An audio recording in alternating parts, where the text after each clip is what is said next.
Bienvenue sur Géopolitis. La Chine est en train de devenir ou de redevenir le gendarme de l'Asie. Petit à petit, elle prend ou reprend le contrôle de toute la zone Pacifique. À telle enseigne que l'on parle, en termes géopolitiques, de la nouvelle guerre du Pacifique. Face à face, l'Amérique, première puissance militaire mondiale, pour quelque temps encore, et la Chine, deuxième puissance militaire qui sera, dit-on, la première dans une prochaine décennie.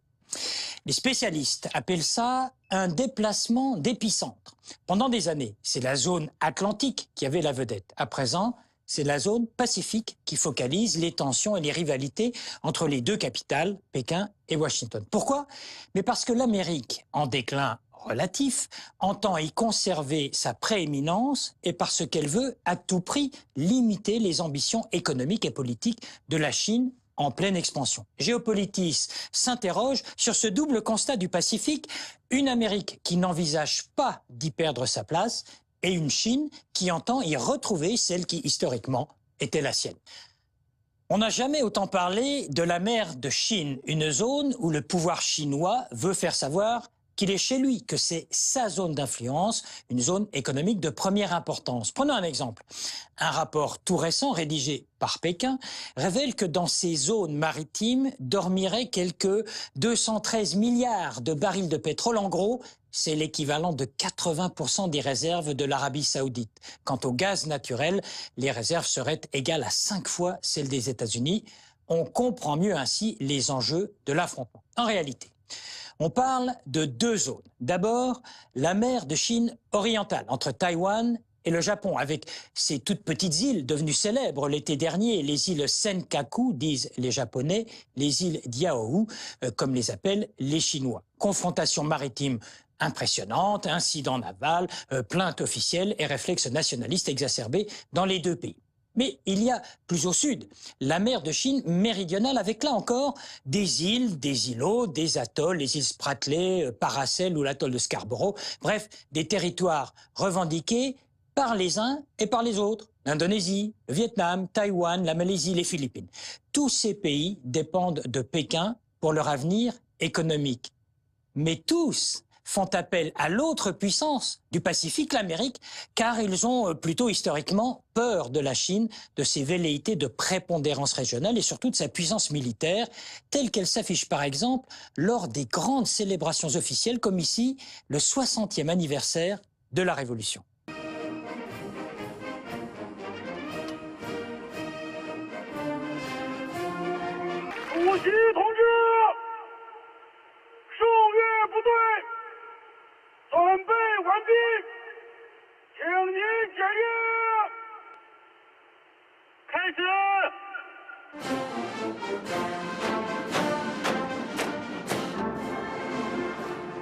Face à l'empire militaire chinois, voilà donc les Américains qui renforcent leur présence dans le Pacifique et multiplient les partenariats et alliances. La Chine, elle, y voit une attitude hostile.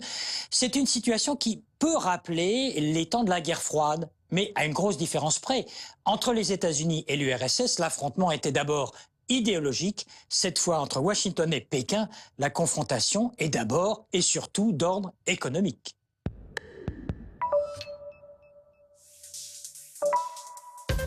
C'est fait, la Chine a rejoint le club des rares pays dans le monde à pouvoir compter sur un porte-avions en activité. Le Liaoning, du nom de la province où il a été finalisé, est un bâtiment de 67 000 tonnes. Son baptême, tout récent, dans le port de Dalian, a donné lieu, en présence du président chinois, à une extraordinaire démonstration de force, quand bien même les capacités opérationnelles du porte-avions et surtout de sa flotte aérienne ne sont pas encore au meilleur niveau. Symbolique, donc, cet événement qui avait pour but d'affirmer les ambitions de la Chine. Ambition maritime, avec le lancement d'ici 3 ans de 3 autres porte-avions, fascinante armée chinoise qui comptait en 1949 5,5 millions d'hommes. C'était les débuts de l'armée populaire de libération. Réalisme oblige, les effectifs ont été réduits dans les années 70. On est passé à 4 millions de soldats, puis 3 millions 20 ans plus tard. Actuellement, l'APL mobilise 2 300 000 hommes. C'est la première armée mondiale en effectif. Au niveau technologique, les progrès ont été fulgurants. La Chine dispose d'avions intercepteurs de la 4e génération, On en a plus que la Russie. Le pays, puissance nucléaire, est équipé d'une défense antiaérienne parmi les plus sophistiquées du monde, sans oublier ce qui donne des migraines tant aux spécialistes russes qu'à leurs collègues américains, sans oublier ces fameuses académies et écoles militaires chinoises qui reprennent à leur compte, en les adaptant aux réalités chinoises, tous les nouveaux concepts militaires étrangers. C'est un choix. Entre l'Atlantique et le Pacifique, les Américains ont opté pour le rééquilibrage. C'est dans le Pacifique que 60% des forces américaines seront bientôt concentrées, contre 50% actuellement, seront concernées par ce repositionnement stratégique, 6 porte-avions, ainsi que la majorité des croiseurs, destroyers et sous-marins. À terme, on pense que 285 bâtiments américains seront présents dans la zone d'ici 2020. Actuellement, les 2/3 des Marines américains sont déjà déployés dans cette région pacifique, notamment au Japon, 40 000 hommes, ou en Corée du Sud, avec 28 000 GIs.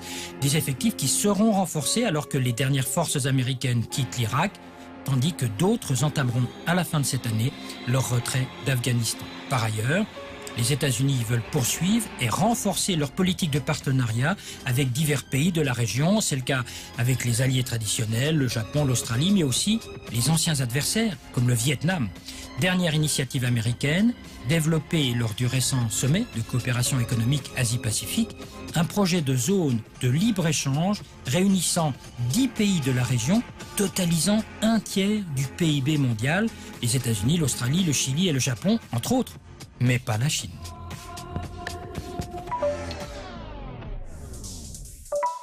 L'invité de Géopolitis, Nicolas Zuffray, vous êtes sinologue, professeur à l'Université de Genève. Commençons tout de suite par des idées reçues. Est-ce qu'on a le droit de dire, au vu de ces images, que la Chine est un régime belliqueux avec des velléités guerrières? Est-ce qu'on a le droit de le dire, ça? Je dirais que non. L'histoire montre que la Chine a rarement été belliqueuse, que ce soit dans le temps long ou même dans le temps plus court, disons sur les deux derniers siècles. Je rappellerai qu'il est difficile de trouver un conflit hors de la sphère d'influence chinoise qui aurait été déclenché par la Chine, que ce soit contre des régimes de la région ou des régimes, encore moins des régimes occidentaux.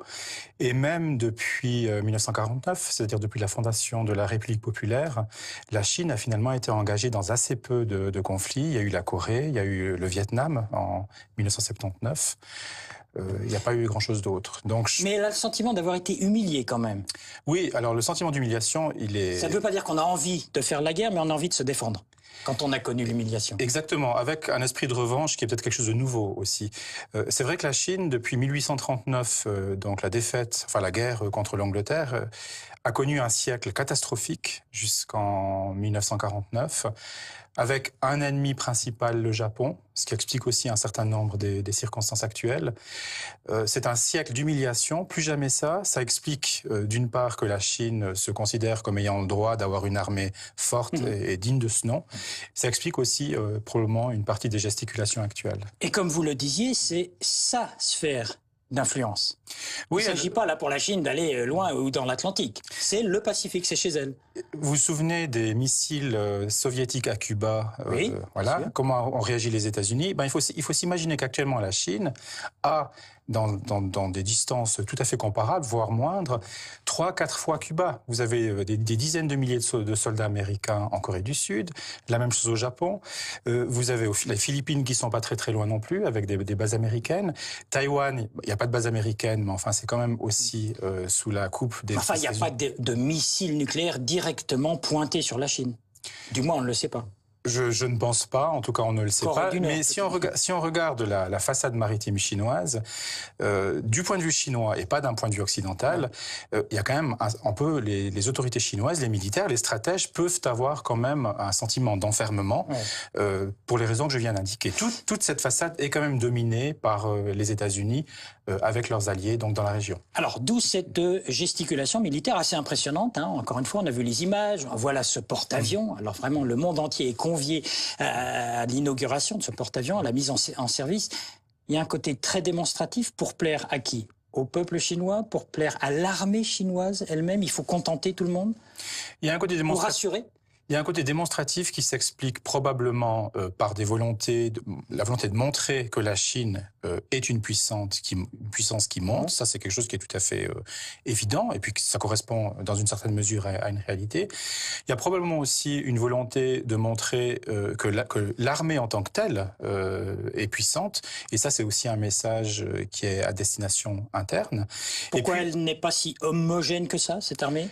D'abord, elle est tellement grande. L'armée elle est relativement homogène, mais elle est quand même secouée par toutes sortes de clivages. Le mot est peut-être un petit peu exagéré, mais en tout cas de tensions. Alors vous avez les oppositions classiques entre armée de terre, armée de mer, etc. Ouais. Mais vous avez aussi en Chine, et ça c'est aussi quelque chose qui date de très très longtemps, vous avez des conflits ou des différences régionales, on va dire. C'est-à-dire que l'armée du Nord-Est, par exemple, n'aura pas tout à fait la même vision des choses voilà, vous avez ce type d'opposition. Parlons un peu de ce réflexe on va appeler ça un réflexe nationaliste. La Chine n'est pas la seule, mais on a le sentiment que ça agite beaucoup de gens en ce moment en Chine, c'est vrai? Et est-ce que ça a un lien avec cette remilitarisation ou ce redéploiement? Il n'y a pas de lien direct. Le nationalisme en tant que tel, ça existe au cœur de l'appareil communiste chinois qui se veut international, mais qui est en fait très nationaliste depuis les débuts. Mais c'est vrai que depuis 20-30 ans, on a l'impression que le nationalisme prend le champ, remplace l'idéologie. Plus grand monde aujourd'hui en Chine ne croit aux valeurs communistes. Ah bon, donc il y a une substitution. Il y a une sorte de substitution. On maintient le système. Exactement. Il y a une tentation de la part du régime de remplacer un certain nombre de valeurs communistes, on va dire ça, un peu obsolètes, disons. Un peu obsolètes, par du patriotisme, par du nationalisme. C'est quelque chose qui marche relativement bien, notamment dans la crise actuelle. Il reste en Chine, au sein d'une frange de la population, un sentiment anti-japonais assez fort. Et sur ce sentiment, le gouvernement peut thésauriser. Ça peut être dangereux aussi, parce que une fois que les gens sont dans la rue, on ne sait pas très bien où ils s'arrêtent. Mais c'est vrai que ça marche relativement bien. Et puis, on pourrait tout à fait imaginer qu'en période de crise économique grave, un gouvernement jusqu'au boutiste puisse oublier un petit peu le pragmatisme qui marque généralement la vie politique et économique chinoise depuis un certain nombre de décennies, pour s'engager dans des entreprises très dangereuses. Est-ce qu'on a le droit de dire que dans 20 ans, la Chine est la première puissance militaire du monde ? Et si oui, est-ce qu'il faut s'en inquiéter? Je répondrai que non, pas en tout cas dans un délai aussi bref. Je rappelle qu'aujourd'hui, le budget militaire chinois, selon la fourchette haute, disons, c'est à peine un quart du budget militaire américain. Même si ça continuait au train actuel, c'est-à-dire que le budget se développe d'année en année, il faudrait quand même pas mal d'années pour rattraper les Américains. Et puis ensuite, il faudrait combler le retard dans l'accumulation des forces durant des décennies. L'armée chinoise, comme j'ai dit tout à l'heure, a un certain nombre de problèmes. À certains égards, ça reste une armée classique qui n'est pas forcément adaptée à des conflits modernes. Beaucoup d'officiers s'occupent d'autre chose que de stratégie militaire ou d'entraînement des troupes. Il y en a qui font du commerce. Ils font des affaires. Et puis, ce sur quoi il faut insister, c'est une armée qui n'a pas été engagée dans des conflits depuis très longtemps. Les Américains sont quasiment perpétuellement en guerre d'une façon ou d'une autre. Le dernier conflit d'une certaine importance où la Chine a été impliquée, c'est cette guerre du Vietnam dont je parlais tout à l'heure, en 1979. Donc ça fait quand même plus de 30 ans. Il y a là certainement aussi, au plan de l'expérience, un manque qu'il est difficile de combler comme ça par de l'entraînement.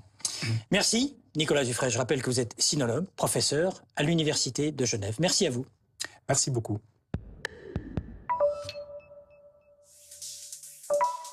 C'est un événement qui passe quasiment inaperçu. En 2012, pour la première fois, les dépenses militaires en Asie vont dépasser les dépenses militaires en Europe. C'est simple. En 10 ans, ces dépenses dans les pays d'Asie ont été multipliées par 2.